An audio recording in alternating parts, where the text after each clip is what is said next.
Hello, everybody. I'm doing another YouTube video, I guess. This is going to be another edition of I just finished playing in a very big PU team tournament, and maybe I can share some thoughts, show off my teams. I don't know. People seem to like these somewhat sometimes.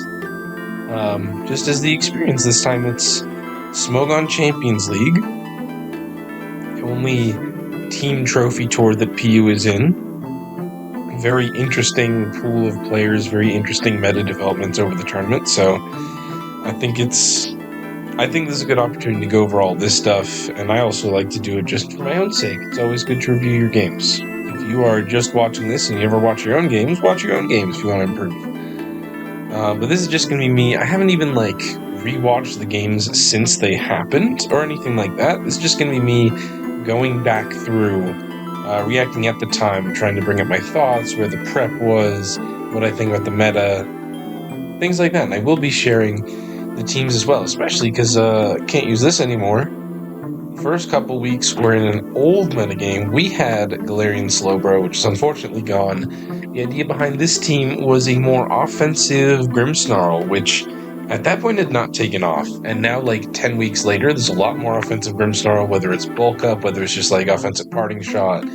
You see a lot more of it now. You really didn't at the time, but I think it was an overcooked just a little too early. My idea behind this was, wow, if you are at +1, Crunch just straight up 2-shot Milotic.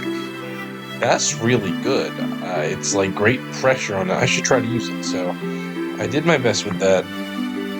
I thought Virizion would make a nice secondary breaker. Scarf Gudra was just a weird off-kilter cleaner at the time, and I thought, okay, I got Terra Poison, I've got another Terra Poison, I've got a Glowbro, I've got enough ways to push Florges off. That this kind of works, and is also just a nice sponge for the Rotoms and stuff like that. Not a very complicated team, and you're going to see a lot of Rhydon Milotic cores. I just think they're both so broken. Unfortunately, when we go into the game, it's pretty clear pretty early that I just remember not getting the things that I need. Yeah, early U-turn, and then the fact that this is the worst set possible for me, and I just don't get anything I need to beat it, is just really tough. He's got the moves to just sit on the field and do whatever. I remember this taking a while. I'm going to speed it up. Yeah, he's got Psychic, he's got Shell Sidearm, I believe he's going to reveal Grass Knot. And the fact that he Shell Sidearms and I Scald, and he gets the poison first, when Scald is a much higher chance, and he's Grass Knot to keep me low, and I never burn him to get weaker Shell Sidearms for the physical side, and to just keep chipping that AP Slowbro, makes this game almost unplayably bad. It's so difficult to deal with this guy, especially when my Virizion really love the chip, because physical Shell Sidearm also is the thing that's strong into Virizion. But if I can make him do special sidearm, not as good into it. I do finally get the burn, but at that point it cost me my Milotic. Grimmsnarl gets a lot of lovely chip on the Mudsdale, so that's nice. He also roars it in again. So, even though I crit Crunch, at this point it's basically over. Ambipom can force out kills, and my one Scarf Gudra isn't enough. It was really just an early game difficulty, I think, was the main thing that happened in playing the game. But also he just had too much, good ways to check my stuff. You can see my team being a lot weaker when it comes to surviving over time. Yeah, I have to go Gudra, hope he misses there. I can't keep out and survive, and his defensive core of Milo, AV Bro, Mudsdale is able to just sit on me too effectively while I'm just getting chipped down on Pokemon without recovery. A team like this needs to do better breaking earlier, and I think that wasn't it. I think, honestly, I see a lot of that even across PU World Cup now, is teams that may have a really good idea, and this did great in testing, and it certainly could work, but when push comes to shove, you can kind of just get outfatted if your team, even with these 2 recovery mods, is just a little bit more susceptible to everything going on. And my breaking was a little bit too conditional. I look back on this now and I'm like, Grimsnar Virizion, really hard to get going just whenever you want. They require much more specific times to break the opponent's team. They both have to set up and potentially let them switch something annoying in. I look at LPZ's team and it's just so much more straightforward. The flip side is a bit weaker on the breaking, I guess, even if that is like a Specs Gudra. I think my team has a bit better breaking opportunities if I make them work. But Gudra, Slowbro, Bombardier Knockoff, they can just click buttons so much better than what I brought. I definitely regret this, and I see where I miscalculated the meta here. On to week 2. This is going to be where I played against Void. Not a lot to say about the team, just because I brought an Oranberry Blissey team. He was on my team helping me prep. I got a lot of help from Oranberry Blissey, Gulch, Stories, a bunch of people. There were 2 weeks where I just actively used a team someone else built, and this is one of them. I think I made the Ambipom wide lens, and that was about it. And I like this a lot more into the meta. It's got the weird Espeon that he swears by, the defensive sit-on stuff, whereas I can hopefully get up my hazards and then floor just breaking, Ambipom cleaning. It makes sense. I like this a lot more into the meta here. And into what Void brought, I think it's a pretty reasonable bring. I think I have good options here. I think Specs Floor just doesn't usually take too long to wear down an Amogus. The reason I'm not going to have a ton to say about this game is just because it is mostly decided on something very stupid, which is I went in not super locked in. The early Delphox breaking is annoying. I think I have enough options. I think after I knew the Amogus was Rocky Helmet, I should have absolutely knocked it the second time with Ambipom, so that I could freely triple axle later. The fact that I didn't knock it off there and I said immediately pivoted in my Espeon, that was probably pretty bad. I am going to let Orthworm take the trig. That's not a huge deal. And Espeon can set up. Here's the issue. No, it's a little bit later. I know it happens. I don't remember exactly when it happens. Okay.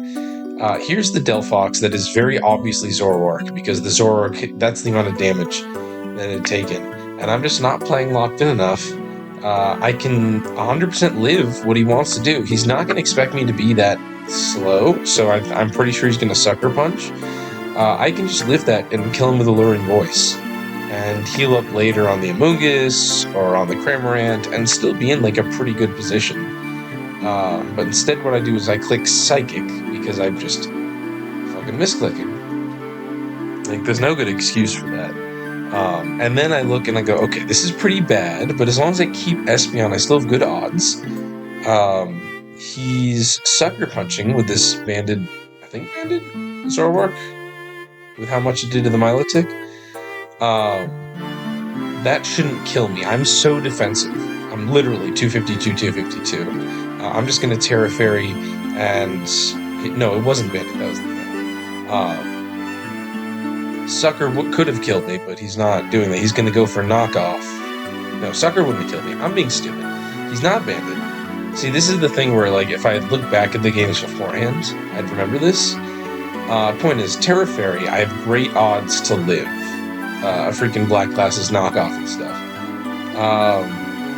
But I don't. And that basically immediately ends the game. Without the Terra to also make any kind of comeback, I'm just screwed here. I have absolutely nothing to do. Whereas Fat Espeon was just still going to be really nice into that team. So I can let the rest of it play out, but I think the real lesson here is just, don't... You gotta be locked in, I guess? Don't do what I did. And he's going to Terra Water just to make sure there's no, Ambipom comeback, and that's just going to be the game, pretty much. If I had Terra still, maybe Rhydon could do some kind of reverse sweep, possibly. Rock Polish, Sword Stance steals games sometimes. But yeah, that was just really bad on me. But I do think I'm getting closer to what the meta wants, which is just a little bit, safer and smarter game plans. And I'm going to carry that into maybe my favorite team I used all tournament, which is unfortunately now not legal for you guys. It's very much based around Galarian Articuno. This is the type of thing when Guno left, I simply didn't even try to make a new team that would still function. I tried for a little bit, but I think Guno is just too pivotal here. And this is a Future Sight based team. I have Future Sight Pivot Guno, offensive. I got 2 more pivots. And I got 2 strong Swords and Sweepers with 1 Bombardier to just get rocks up, click and attack and die. It's very straightforward, it's very aggressive, and I knew I really wanted to pick up heavy momentum on Michael. This is the second SCL in a row that I go with a very momentum-based team into Michael. And last year I did that, and I also brought what was my favorite team last year, and I choked. A game I should have beat Michael in, I just threw. So this time I was like, I'm going to redo the plan, but I'm going to go in a lot stronger and smarter. I think Michael uses and builds stuff that isn't commonly weak to the same things. I think people who say that he has the same weaknesses, I don't totally agree. I think he covers stuff better than people realize. But I think team style-wise, I just really felt that Volt Turn was the way to go. I don't know if I'd still say that after the rest of his SEL, because he played many more weeks. But I knew I wanted this aggressive pivot-based team. And I think that is just as important as to figure out an anti-style, which isn't always just, I'm going to stall them. The one thing that I definitely regret this game was that turn 1, I get the Volt Switch, I am faster, I go to Rhydon, and he misses the burn. And that burn would have 100% helped him. Made his life a lot easier. I still win the game by enough that I don't think you can just say, that completely lost it for him, but I should have known Wisp was a possibility. I don't love just risking that. Probably better to get something else burnt. I doubt he was going to Volt Switch there. And having Rhydon not burn just means I have a much better way to handle the Dunsparce. Being able to go this. Yeah, he tries to coil up, but EQ plus Future Sight, that's just never going to work. I'm not really sure why he went for coil there. Might as well at least fish for a para, because then he could maybe recover off. I do also get the Zoroark plays completely right. I'm pretty sure he brought his Zoroark just having seen how badly I screwed up last week. But I managed to get Rhydon in on the knockoff instead of just getting owned by any Hoopa attack, so that was nice. God, I love Future Sight Articuno. Also just really useful to have into annoying-ass grammar, because I'm going to get competitive activated if he does this spit up on me. This time I go Bombardier, and I do correctly pull out that it's the Hoopa, and yeah, at this point, he's missed those 2 opportunities where he could have grabbed a kill, so I still have enough sacks left over, and that's just really tough for him when I got both those plays right. I am going to take the opportunity to get my rocks up, because why not? Things are just looking good at this point. And I don't have to do anything too weird. I'm going to sucker on the obvious Zoroark, because why am I saving Bombardier? And at this point, Qwilfish basically just cleans up. We're going to do a little bit of Rotoming as he tries to Wisp a switch in again, but this time I'm not doing the same stupid thing. I can let myself go down to low special attack pretty fine, because the Dunsparce was the only potential setup threat. And the fact that it was that the Dunsparce set meant that Wisp Pain Split Rotom was going to handle it, even if I didn't have my Rhydon. Eventually I can just sack Rhydon, because now that he's at minus special attack, my Lum Qwilfish is totally free setup. He switches out maybe expecting something, but I'm just going to gunk that. And his last chance was maybe Terra Steel Cramorant. Could do enough with Surf and Brave Bird and the spit up. I do switch out because I realize Terra Dark Banded Zoroark does kill my Qwilfish. I can't just Aqua Jet, so it's not immediate clean sweep, but the fact that Qwilfish is in the back now, Aqua Jet's just going to kill everything. And I can even just Terra Steel the Guno to guarantee that the Hoopa can't get another KO, because as long as I stay at sacks, game is over. At this point, Scarf Decidueye really was here more as a pivot. Not usually something I think fully cleans games, but in this case, does an okay job picking up a KO, putting Hoopa in range, and yeah, everything's perfectly safe. So Game plan executed. But I think the big thing here was just starting out with so much momentum, and that clearly wasn't something his team wanted to face. Cramorant's great, but it can be a bit of a momentum suck. Same with Coil the Dunsparce. He needed to get he has 2 pivots into a Specs Hoopa. Like, I get it, it works. But if my team is so much better grabbing momentum, and I get both of the Zoroark versus Hoopa plays right, that's just really tough. So counter-styling was definitely something that I took into consideration in the next few weeks, something that I kept on the back of my mind. As I went into Mind Gaming, this was also my attempt at a counter-style. You're going to see like double dark, double poison, kind of a weird start. I thought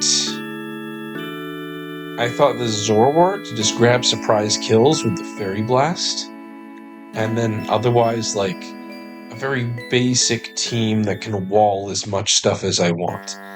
The Tauros is also Kudchu just for fun. That way you don't reveal, like, if you don't intimidate, people are going to think you're Zoroark, and then, haha, surprise, you're not. Funny, right? I'm non-Haze Milotic, which is sad, because if you look at the matchup, Haze Milotic basically just 6-0s terrain. Just removing stuff, like, is just so hard for terrain to deal with. But I'm not. But yeah, the idea was I can out-fat Mind's offenses, or I have enough tools to deal with Mind Gaming's like fat teams. Just this Lure Zoroark, physically based but with Flamethrower and Grass Knot, is hopefully just gonna like mess with his bulk stuff. Unfortunately, he brings full terrain, which would be fine if this was Haze, but it's just not.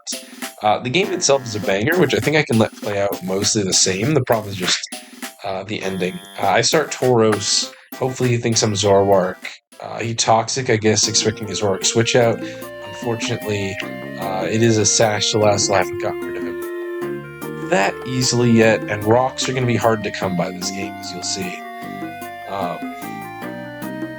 Here's the Dedun. I have to sludge it. I think this is going to be a little bit slower. Yeah, Calm Mind Dedun with the defense boost. Very, very scary. I'm going to immediately nasty. Hoping he's not Calm Mind, or being like, okay, maybe I can get some damage off on this. And I do. I can force some damage on him. No poisons is very rough in terms of revenge killing him. I need to get those like ASAP, and I'm just not. So I'm going to pull Rhydon, because at this point it's not working. If I had a poison, I could have kept doing that. And Rhydon's just barely going to avoid the 2 KO there. Maybe I can get the damage off. Which is really all I need, is just keep him low, and then hopefully something else can revenge. Especially with terrain gone, there's no healing. But would have been way easier to 1v1 that. If I just got a poison, I'd have a lot more options and not have to have my Tauros in. Here he pivots out to Drifblim, as I probably should have predicted something like that, not let Tauros get low. I could have just switched out on the Blimp. He is going to reveal that he is an Explosion Drifblim to get rid of something like this. Very cool. Usually I was expecting Calm Mind or something, or like I was just going to flip turn out. This one's obviously Zoroark. He's going to Terra on the Flamethrower. If I had knocked off, maybe that would have been better, but also he'd already used his Seed. Very tough to just call the Terra Water play there. I can at least knock off to guarantee he's taking a lot of damage. So again, even with the defense boosts, having Scarf Tauros as the revenge killer should be good enough here. But calc-wise, if I want to guarantee he goes down, I do need to spend the Terra here. And I'm like, okay, nothing else really needs Terra. I do drop to a Grassy Glide, so I'm not going to let that happen, but he makes a good play and pivots out. This is a problem. Or it would be, except he goes Frostmoth, not expecting me to just be like another offensive Quillfish, and just drops. But this is where the tough part comes in, because I was never able to get up rocks with my Rhydon. I had to use it on the Dunsparce, and I know he's going to be Endeavor. And all I can really do is slack Slowbro and try to win with these other 2 guys. It's at this point, it's important to point out, I'm running Liquidation Terra Water just to kill Rhydon. I'm not Aqua Jet, which has become a lot more common. This is what I would use nowadays. The fact that this is not Jet, and this is not Haze, so the best I could do was sack it to Milotic, sack it to the Blimp, instead of keeping it for the end. If this was Haze, I would totally keep it for the end and just, like, beat the Espeon, the Lazzle. I'd just Terra Poison and beat all of this, but it's not Haze. Wait, I wouldn't Terra Poison Haze Espeon. So maybe Thwacky checks me, whatever. Point is, I had the wrong sets. If I was just Aqua Jet, this game would be over. But that's 2 wrong sets that are going to kind of screw me. I'm going to go Tauros. Close Combat should... No, Flare Blitz has to pick up the kill, because he could still go Espeon. And I don't want to risk CC into that. He could be like a defensive terrain Espeon, but he sacks Thwacky first to get the defense boosts. And I stay in Blitz, and here's the thing. If I go Quillfish, and he doubles to Salazzle, I lose. He Endeavors, Espeon wins. I Flare Blitz trying to predict him to go Lazzle. I pick up the burn, which is potentially huge, as he just goes for a Calm Mind, because his only goal is to get off damage on Quillfish. Then I stay in Flare Blitz again, thinking this time he's going to go Salazzle, and again he doesn't. So at this point the game is over. I have lost 2 50-50s. I could have gone Quillfish at any of those times, but I got it wrong, and the Espeon is too offensive, Draining Kiss does too much. I die to Salazzle. There's just nothing they can do. He kills me. Unless, of course, he misses Overheat. So, that's why in my mind, my 6-4 record, really a 5-5. Which I'm more than happy with. Like, I should have gone at least even.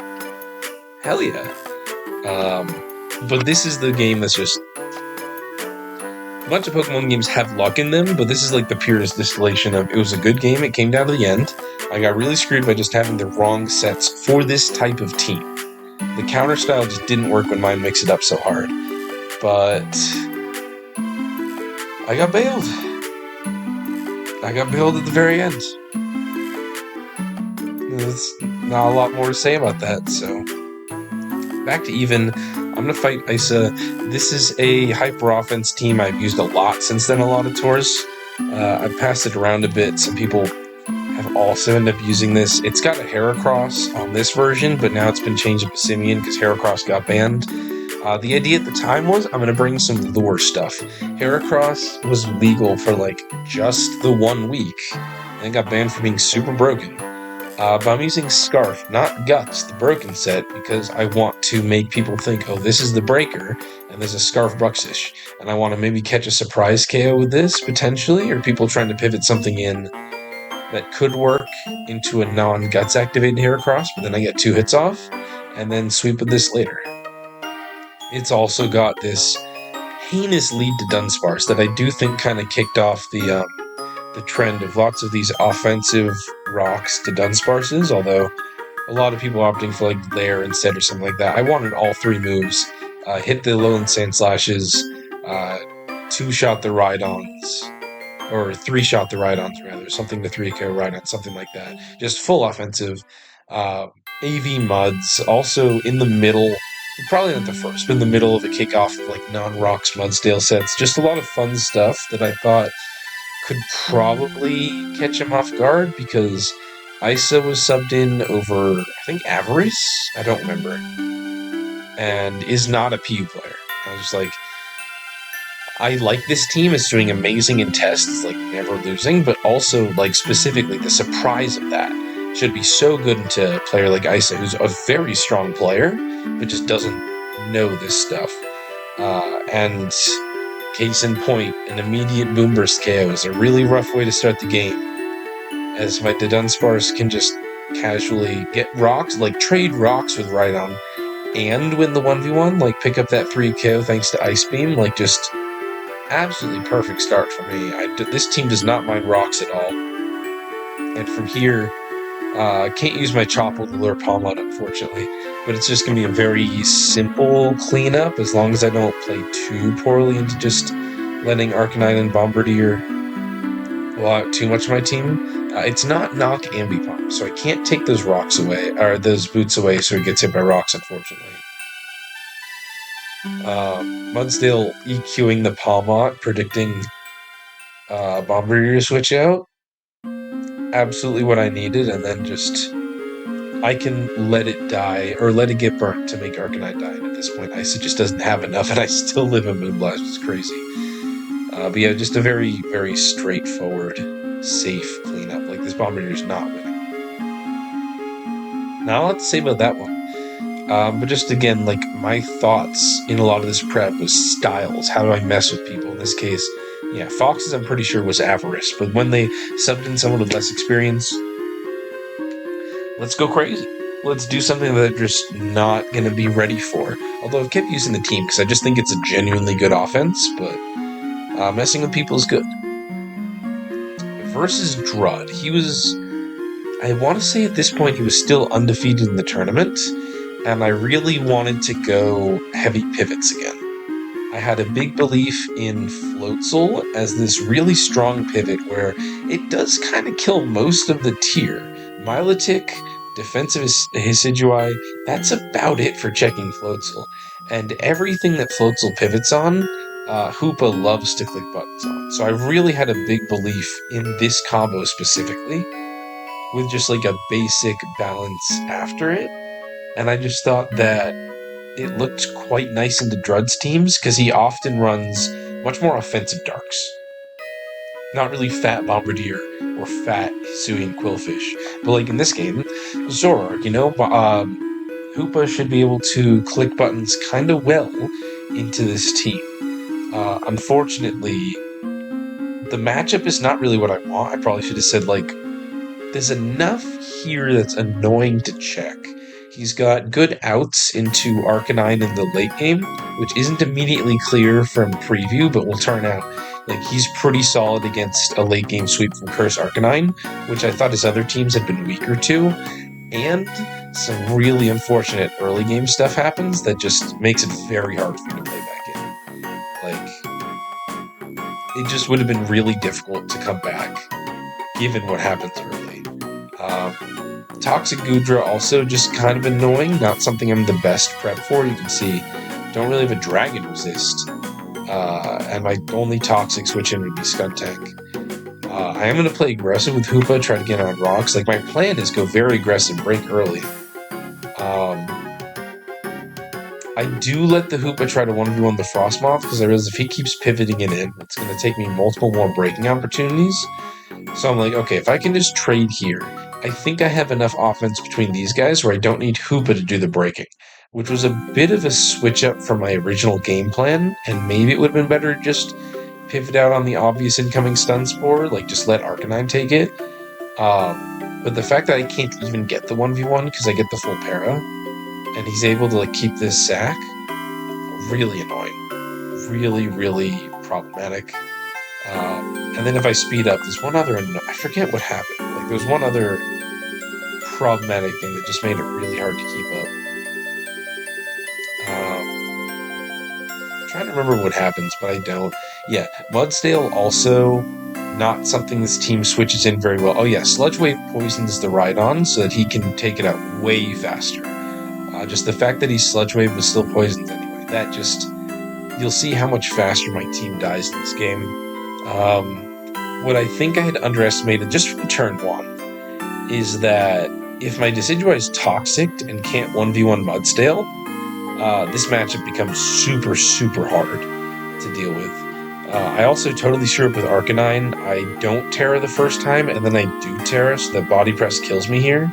I'd still maybe have something if the Salazzle wasn't Terra Ghost, but I don't. He has like Toxic and Terra Ghost. He's too many outs in Arcanine. Like, there's a world where like Curse can almost do it there, but he's too many outs still left. Letting Hissidue get Toxic turn 1 was tough, because that made Mudsdale just stupid good in the matchup.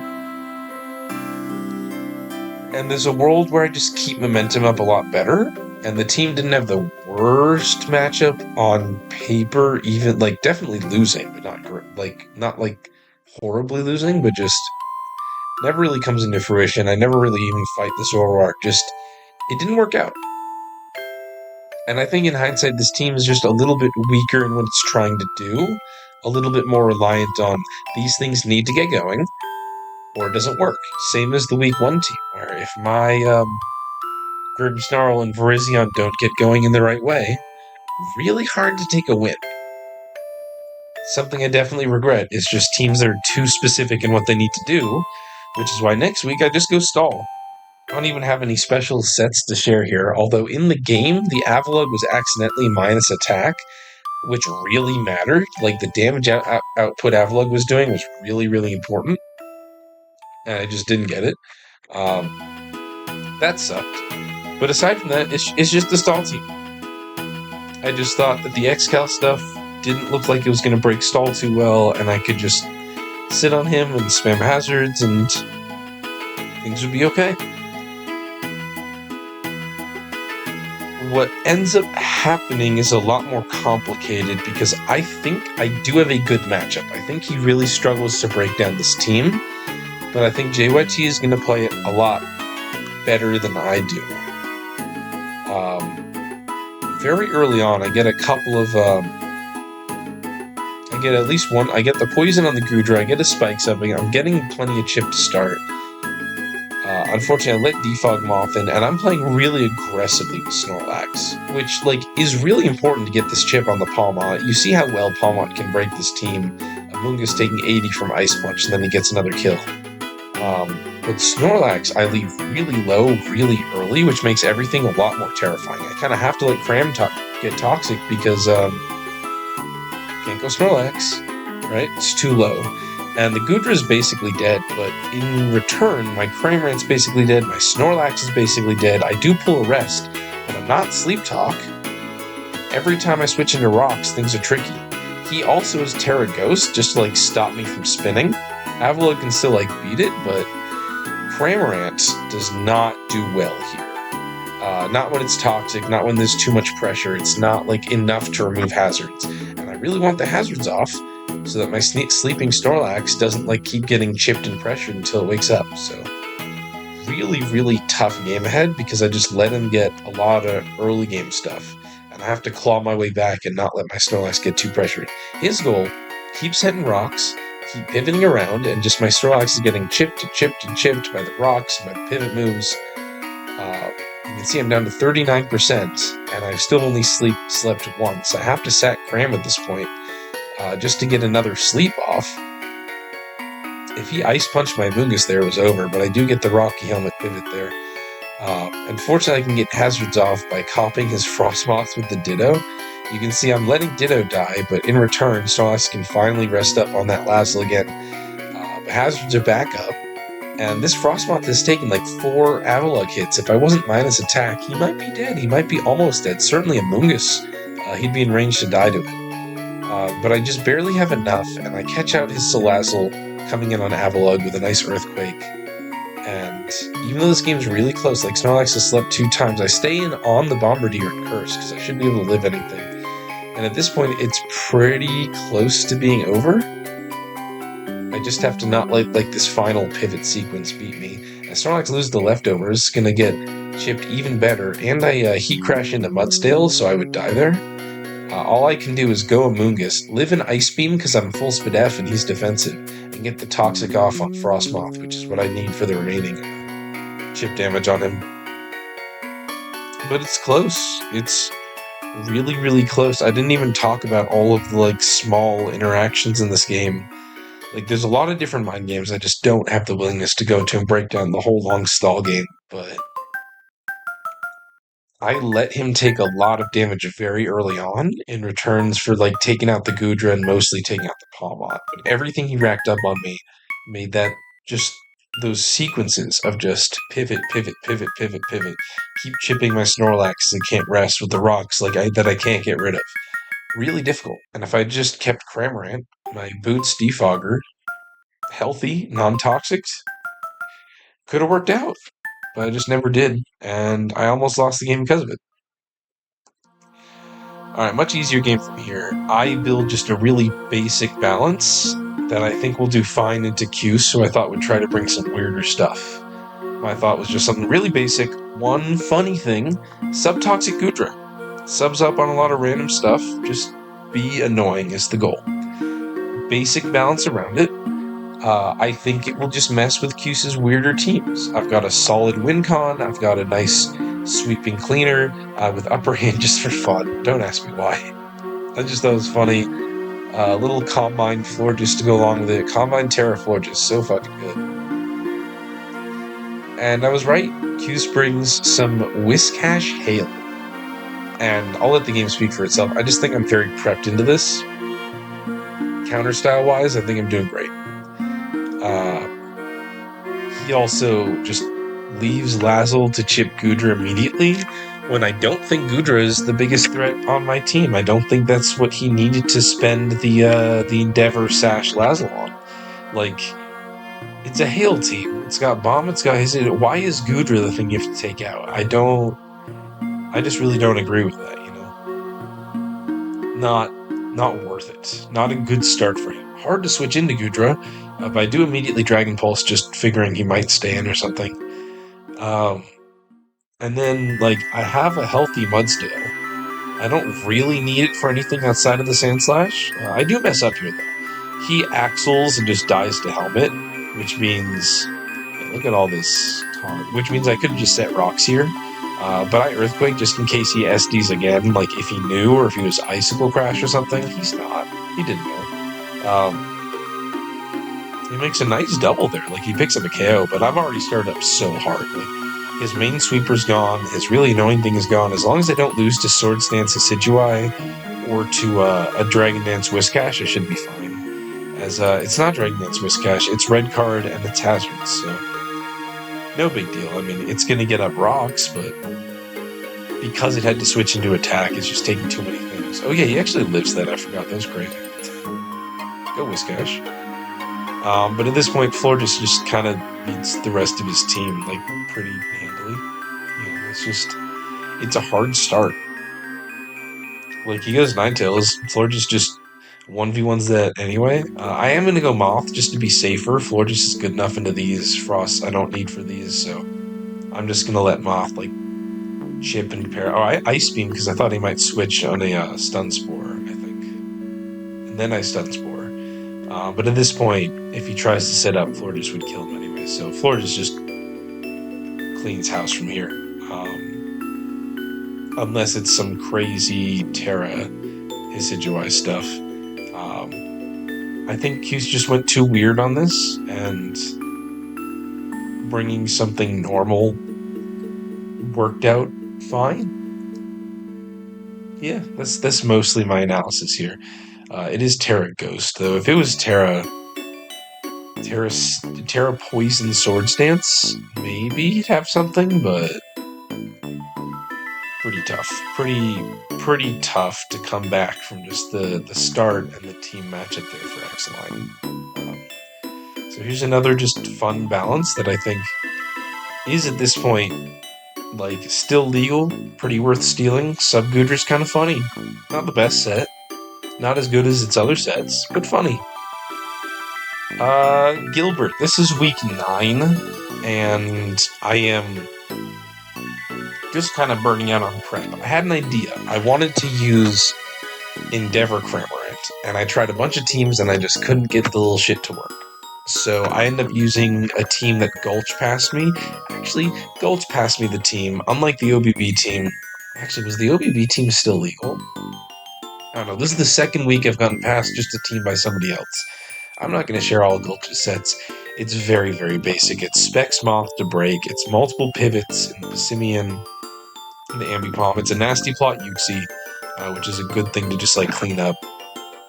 Very basic team. He's got a Hisuian Typhlosion. I think normally my teams are pretty good into Hisuian Typhlosion. I don't think I've had a fire weakness. But sometimes you use someone else's teams and, like, just uncommon threats can be a problem. Hisuian Typhlosion just great into this team. And as we'll see, I get one prediction for the set to kind of try to win, and that's all I'm going to get. When I get that wrong, I'm just kind of screwed. Also, like, Spadef, T-Wave, Parting Shot, Pivot, Grimmsnarl, not totally what you want to face when you're trying to, like, break quickly with Moth and do Nasty Plot Uxie things. He also tricks off his specs really early. Quite annoying. I at least predicted he's going to be Grass Knot, but yeah, my Rhydon being specs, not fun. Not fun at all. This Grimmsnarl is so annoying. I'm willing to go Venomoth and take the T-Wave just to get rid of it. Like, it really messes with everything else. Nothing else can clean while he's got that Prankster T-Wave, and I figured, you know, Moth can still probably live a hit from some other stuff. I try to go Rhydon. He's not Scarf Brux, though. He's SD, almost certainly Aqua Jet. And that should have just told me, okay, that's SD, that's Specs. He's almost certainly Scarf Typhlosion. So when I Nasty-Plot with Yuxi, I could have just lived a hit here. I live a Terra Fire Eruption. I live a Shadow Ball. I should have just hit him here and now, so that, like, he's in range of everything Passimian wants to do a lot easier, and just he doesn't have the Eruption kill power. But I do get scared, I do switch out, and that's the only chance I'm going to get to handle him, is he erupts into the Cram, and the problem is, like, I do have Cram to eat the fire hits, but only Cram, and I really can't justify keeping it, because this Espeon just murders my team. The best I can do is trade Cram for getting rid of it. I was trying to play really aggressive. I was like, I hope I can just still deal with Typhlosion between everything else, and it's just not going to be enough. Like, I need to find a different game plan. Maybe just go Yuxi on Espeon, hope he's not Shadow Ball. Like, I don't know, it would have been really hard. I also Bug Buzz thinking he might switch out on the Poison move, like go right on there, but he doesn't. And the fact that he's also up on Sax, because he still has that Death Fodder, this is going to be too much. Like, Yuxi can come in, live an Eruption, but I'm not at +2, so the Psyshock, not going to put him too low for Eruption. Like, he can just still kill. I can't even switch anything else in. And he's not Ghost type. Like, I can close combat him, I can fake him out, but he's got too much fodder. The Decidueye living again is just... it's just too difficult, and I can't leave Ambipom in to kill him, because then Typhlosion gets a kill. It has to be Passimian, and I have to not be at minus defenses. Or Ambipom has to be in, but still fake out online to scare away the Typhlosion. So there's really, like, not a lot I can do here, especially when he has an Aqua Jet Mon in the back to clean up if I'm just a little bit chipped, so... it's over here. I'm going to Axel, and just Typhlosion can come in, and I'm just going to pray something happens. But yeah, if I had gotten some plays right, this was a doable game. I need to stay in with Yuxi, and I need to actually kill the Decidueye and maybe stay up on Sax, but even then, I'm probably losing to SD Bruxis. Just very, very difficult game. He had a good team and a good matchup into it, and it didn't really work out for me. Alright, last game, semifinals versus Void, a rematch from the guy I misclicked Psychic into a Zoroark onto. And the team I bring is built around something Stories had tried to get me to use for weeks. Stories thought sub Terrablast fighting Espeon would be really good to just sub on Sandslashes that always want to switch in, and then just start dealing immense amounts of damage to teams with that free sub and just strong attacks. And I finally try it, and it never really works with the sub, but Life Orb Terra Fighting Espeon is a really strong breaker. And what's around it but a basic balance? I've got Rocks and Spikes to make up for no removal. I'm going to try to trade a bunch of hazards and hope that they're too scared to hazard since I have an Espeon. I've got a nice pivot to get my stuff in. I've got Yama to just, like, check as much as possible. I've got my fun Guts Facade, because there is so much gosh darn Toxic Salazzle and Toxic Goodra being used every week.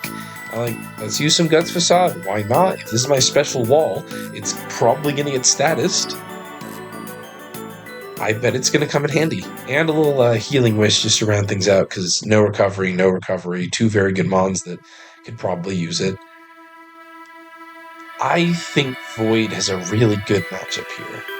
I think that Palossand Snorlax is just a nightmare for this team. Curse Terra Snorlax to get out of, like, most of my super effective moves, really hard to deal with.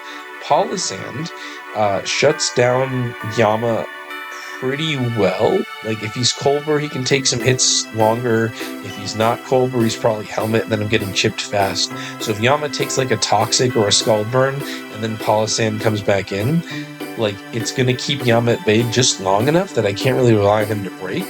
And Espeon has a hard time breaking this team between Bombardier and the Frostmoth and the Milotic. It's annoying. Like, this is just 100% not what I would want to face with a matchup that with, like, a team that I like.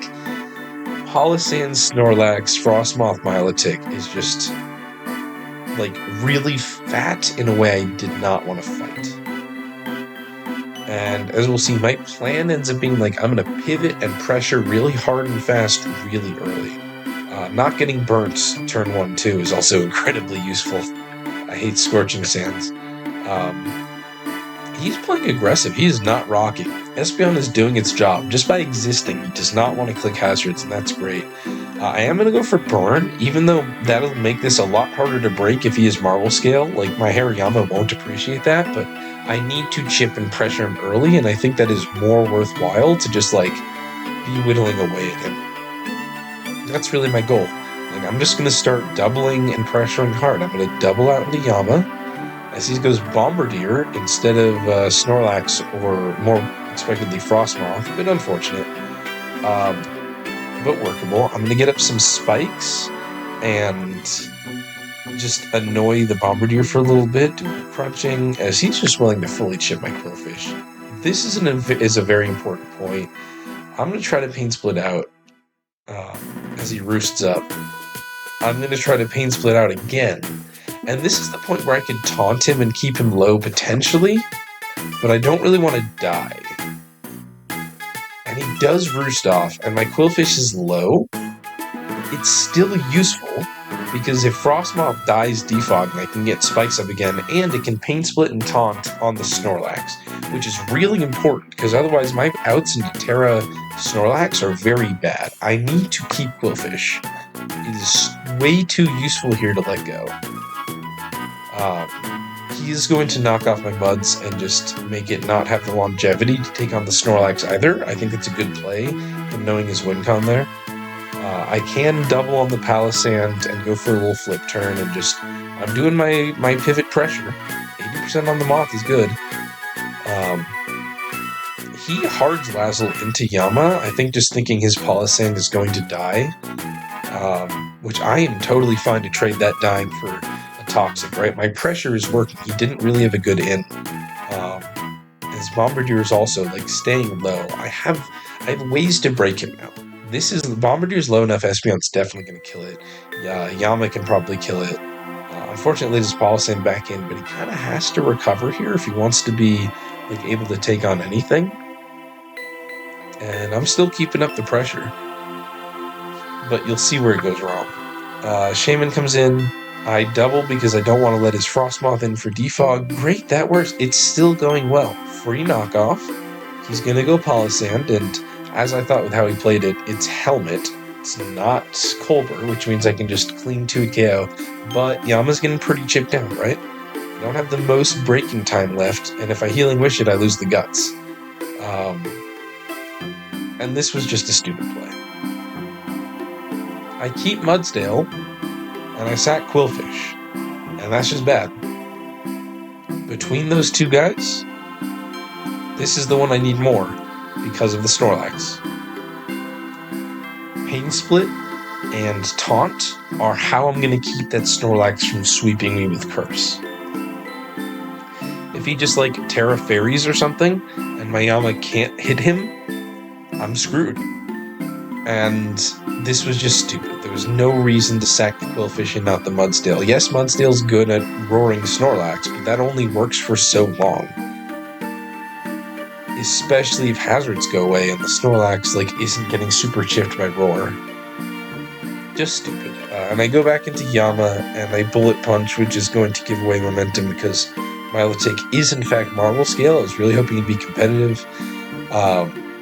But he just isn't taking enough from my Yama. And now this starts to get really scary as I'm going to start to speed up the game because I don't have a great way to pressure him. Espeon can 2-hit KO the Frostmoth, but now hazards are off. How do I chip that Snorlax enough? I've got rocks, but I don't have a spike, which is what I need. And the moment the Snorlax can get more set up, especially if I miss a Seed Flare Spadef drop, so that I can't pressure him as well earlier. I miss Seed Flare again on the Bombardier so he can get a Sucker off. Now my Shaman is real low, which is dangerous. And here's Snorlax. What do I do? I can Seed Flare and hope for a Spadef drop, but if he kills me, he can switch out, come back in, do the Curse thing. and I don't have that option anymore, nor do I have Healing Wish to potentially let Espeon or Hariyama do it a little longer. I could go Yama, but he's probably got a Terra out. I could go Milotic, but I'm not Haze, so I can't stop him from setting up. Not being Haze, once again, really biting me in another SEL game. I could go Espeon, but once he curses, only Terra fighting is going to do enough to him, and if he Terras out, then I've just wasted my Terra for nothing. So I decide I'm going to go Espeon, and I'm just going to get damage off, as Psyshock does almost nothing. If I had just Terra Blast fighting on this Espeon turn, he would end up, he's leftovers. He would end up at about 30%. Too low to live a Yama hit, and I could just go between Yama and Shaman, and as long as I didn't miss a Seed Flare, I should win. But I don't commit to Terra Blast fighting because I'm too afraid that he's going to Terra, and know I'm Terra Blast fighting somehow. That was stupid. That was me throwing. I just simply shouldn't have done that. Why would he expect this? As you'll see, once Espeon dies, he is basically a free win here. Because that chip simply isn't enough. Yama only kills him if he doesn't Terra, which obviously he's going to. There's no reason right now for him to not Terra and rest. He's too healthy. I'm not going to be able to break him. There's nothing I can do. Almost. Facade does a solid amount of damage, so he can kind of wait until I die to Toxic, but then he could potentially die to Shaman after. There's a small chance, but he's almost certainly going to Terra here. This is where I need to decide. If he's Ghost, I need to knock him off, and if he's Fairy, I need to Facade. I just decide I do think Fairy is more likely here, but I'm also going to play my outs and Terra my Hariyama, because as long as he doesn't Earthquake or something, I'll live a Body Slam, which is still if he goes for an attack, that is a bit safer. But all he has to do is rest and I'm screwed. So I Terra, he Terras, it is Fairy. I go for Facade, which is a good 40, which is more than I expected, and he doesn't rest.